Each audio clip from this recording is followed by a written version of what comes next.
వాళ్ళ గెలవక ముందు ఆలోచన చేశాను పాత రోడ్డు పేరు ఉంది బుదేరా సీనూరు అని చెప్పేసి. అరే ఇంత అద్భుతంగా ఈ పేరు ఇది బుదేరా గుడిపల్లి రోడ్డు కాదని బుదేరా సీనూరు రోడ్డు పాత పీడబ్ల్యూ రోడ్ అది.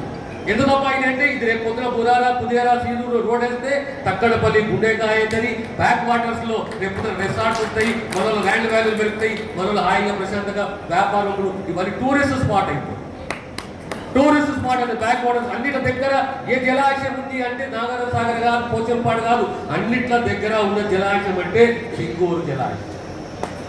చెడ్డ నగరాలు ఉన్న ఏ కుటుంబమే కానీ ఒక రోజు 2 రోజుల నుంచి వస్తే సింగూరు రేపు టూరిజం కాబోతున్నది, రేపు పడవ ప్రయాణం కాబోతున్నది. అంటే రిసార్ట్ సింగూరు కాడ ఉంటాయి, బ్యాక్ వాటర్ చీలపల్లి కానీ, క్యాసారమే కానీ, ఇందూరే కానీ, మరి ఈ ప్రాంతంలో రిసార్ట్ ఉంటాయి కనుక రేపు పొద్దున టూరిజంగా ఈ ప్రాంతం మారబోతున్నది. ఈ ఆలోచన గతంలో ఎందుకు రాలేదు?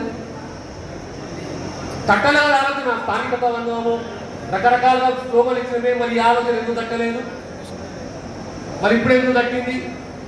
గతంలో నేను ఉప ముఖ్యమంత్రి ఉన్నప్పుడు సబ్ ప్లాన్ తీసుకొచ్చిన, ఎస్సీ సబ్ ప్లాన్ తీసుకొచ్చిన. ఆ కాలంలో 35 కోట్ల రూపాయలతో బుదేరాకు ఒక మహిళా రెసిడెన్షియల్ కళాశాల తీసుకొచ్చారు.